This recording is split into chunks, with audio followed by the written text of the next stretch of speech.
نحمده ونصلي على رسوله الكريم أما بعد فأعوذ بالله من الشيطان الرجيم الحمد لله رب العالمين. د سوره فاتحه تفسیر به ان شاء الله شروع کوو. خو بسم الله الرحمن الرحیم چې پرون موږ خبرې کړې وې لفظ الله باندې چې لفظ الله یوه معنا دا ده چې یو سړی خپل مصیبت په ټیم باندې ضرورت په ټیم باندې چا طرف ته متوجه کېږي سوالونه کوي دې ته الله وایي. دوم هغه ذات ته وایي چې مؤمنانو به د سره ډېر محبتي او دریم نمبر باندې هغه ذات ته وایي فلاسفه دا وایي چې که ډېر سوچ په وکې حقیقت ته رسېدای نه شي. اول ورځ مې یو کتاب کاته علامه شمس الحق افغاني صاحب د یوه انګریز ساینسدان والا حواله ورکړې وه. وی چې زه ریسرچ کوم که نه ده خو خدای مانه نه که نه خو ویله چې کوم کریټر چې دی د دنیا ول دا مختلف رنګونه ماته بدلوي چې زه یو شی مطلب در ایجاد که ډسکورې کړم هغه نه هغه لوري بیا نوره ډېر شیان وی چې مختلف شکلو چې وی چې زه حیران یم چې دا څرنګه خبره دا یې دغه درېیمه معنا ده. دې نه بعد الرحمن الرحیم چې د کوم الفاظ دي الرحمن الرحیم دا د الله تعالی صفتی نامونه دي. ولش کې قدر په دې چې فرق څه ده؟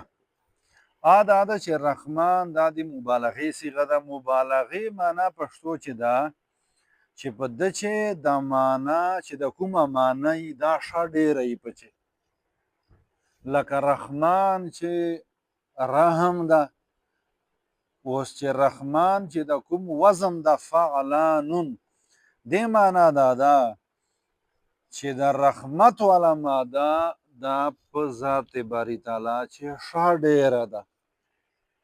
لکه یو سمندر چې ښې ډېرې اوبه یي یا چپې ویي د الله تعالی رحمت دغسې ښه ډېر ده نو دې ته بیا رحمان ذات وایي.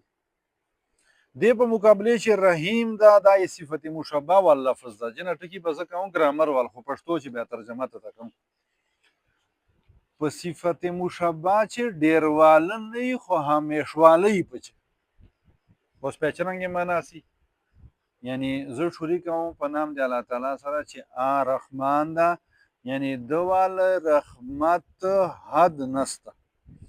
رحیم ده ده واله رحمت مستقل ده. لکه رحمت اصل چې چیش ته وایي رحمت دې ته وایي چې ته داسې یوه واقعه ووینې وایر وې بیا تا په زړه چې نرمي پیدا سي نرمي چې د موږ راوتي وي چې زړه یې په خوښ سه خو چونکې الله تعالی خو له زړه نه دغه شیانو نه مبرا ده دا شیان نسته نو د الله تعالی ته چې رحمت نسبت وکړي بیا به مهرباني والا معنی مهرباني والا معنی به اوس چې د کوم رحمان او چې د کوم رحیم ده فرق خو مې وکړ. رحمان چې معنا ډېره ده رحیم چې مستقل والا همیشوالی ده پچې موږ زړه چې رحمت پیدا کېږي خو مستقل والی نه وي پچې. لکه یو مثال پیش کوو مثال دا ده اکسیډنټ اوسه یوه زنانه ده هغه نه یو بچی و زنانه مړه سله بچی پاته سه اوس ستا زړه چې دا نرمي ورته پیدا سله چې د بچی زه واخلم دا تربیت یې زه کوم خو چې دوه درې ورځې وتلی چې وایه چې په چپ په بلا واړېدلو ځکه چې ماشوم ده که نه تنګول کوي یا زاړي یا خواهشات یي نو زړه چې د رحم پیدا و خو چورو ژبه ده بیا کټ سه نو دا د الله تعالی صفت ده رحیم.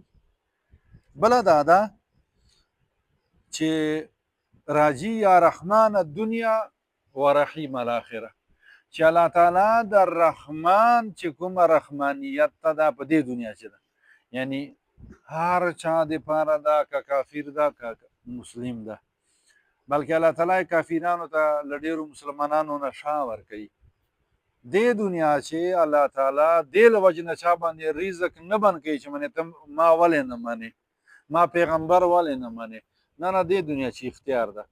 ها هغه دنیا چې به بیا الله تعالی ول دا صفت نی رحیم صفت پیایي چې هغه خاصی صرف مسلمانانو او مؤمنانو سره. دا بسم الله الرحمن الرحیم چې چواکوال بل دا ده چې رحمان معنا ده چې الله تعالی موږ ته ډېر شیان راکړي دي، موږ سوال کړی نه ده ونه. رحیم معنا ده چې الله تعالی یې راکوي خو چې موږ سوال خو ورنه وکړو که نه. لکه ټولو نه غټ نعمت اسلام ده. الله تعالی موږ پیدا کړي یو د مسلمان په کور چې. اوس دا یوه بله خبره ده چې موږ د دې اسلام قدر کوو که موږ قدر نه کوو. او رحیم معنا دا د تا ته چې ضرورت ده ته الله تعالی نه دعاګانې غواړه، الله تعالی نه غوښتل کوه، بیا به د الله تعالی دا ضرورت پوره کوي.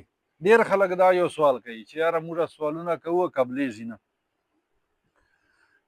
د تا چې یو ورتې لاس پورته کړل ناکامي وکسته نه، خو الله تعالی خو له ماضي نه حال نه استقبال نه خبر ده.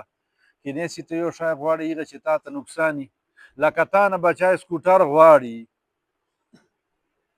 نو دا خو وایي چې ما ته بابا سکوټر کوي، خو ته خو په دې پوهېږې که نه چې اکسیډنټ به کوي، سبق نه به وځي، نقصان به په وکړي، بیا ته سکوټر نه ورته کوې. زړه چې دې دا نه وي وایي چې که سبق لوري باندې پیسې نه وپوښتلې ډېرې پیسې به ورکړي. نو مقصد مې دا ده چې سوال ته کوې الله تعالی نه هغه شی درکړي چې تا ته پکې خیر وي. چې تا ته پکې خیر نه وي تا ته پته نه وي الله تعالی یو آن والا مصیبت در نه درې کړي. لکه نن سبا ټیم چې فرض کړئ یو سړی ده چې پیسې به غواړي لا به شی غواړي، چورې د فتنې او د فساد دور ده، خلک چې په بلا ککړ دي. الحمدلله موږ چوره په امن سره ټیم تېرو. نو دومه او درېیمه دا ده چې تا سوال کړی ده دا فضول نه ده. الله تعالی به دې بدل قیامت په ورځ انسان ته ورکوي او انسان به دومره حریص وي چې دا به ووایي چې یو سوال مې نه بیا قبول سلی خو چې دلته ماته بدلې میلاو سي. اوس په موږ الحمدلله ول تفسیر شروع کوو. اولنۍ ترجمې ته خلک غوږ ونیسو. الحمدلله د الحمدلله معنا دا ده ټول صفتونه ټولو مخلوقاتونه هر وخت یعنی په ټولو زمانو چې ثابت دي چا دپاره الله تعالی دپاره لله الله تعالی دپاره ثابت دي. تاسې رښتیا ووایو که الله تعالی موږ ته خپله د خپل ذات تعریف کولو طریقه نه وي ورښولی چې رنګ یې مو به دا کوه. او بیا چې دا الحمد باندې کوم د اولني الف لام دي دې ډېره مسله سوکه کړې ده. منې ټول حمد چې چوره ده که نه که ته شپېته کاله لا زه درې نیم شله کاله الله تعالی حمد بیانوو خو که په دې طریقې نه بیا نه څه بیانوو. نو حضور فرمایي چې یو سړی الحمدلله ووایي نو الله تعالی به یې د ما والحمد بیان یعنی الله تعالی یې مني. موږ ته پکار دي چې هسې فضول ټیم تېرېدانه هسې فضول غږېدانه سړی سبحان الله ووایي، الحمدلله ووایي، الله اکبر ووایي، استغفار ووایي. بیا به سړی دا خبره مخکې موږ کړې وه چې عامه غږېدا څه ده چې دا عام سړی غږېږي دا سړي زړه کلکوي. بیا چې تا کله زړه کلک چې سي بیا به دې په زړه چې نرمي نه پیدا کېږي د رحمانیت چې کوم ده. بیا چې تا په زړه چې نرمي نه پیدا کېږي خو ته به چا سره بیا ښېګړې نه کوې که چا باندې به دې زړه نه خوږېږي ورې حدیث ته الټه کېږي. پیغمبر علیه السلام فرمایي چې تاسې مځکې والو باندې رحم کوو اسمان والا بیا په تاسې وکړي. بیا چې ته مځکې والې باندې نه کوې هغه نه رحم بیا نه راځي. بیا دا مسله ټوله دغسې سره خرابېږي. نو موږ ته پکار ده چې خپل ټیم ضایع نه کړو او خپل ټیم قیمتي کړو. که هېڅ شانه درتلل الحمدلله خو سړي ته ورځي، الله اکبر خو ورځي، استغفر الله خو ورځي، سبحان الله خو ورځي.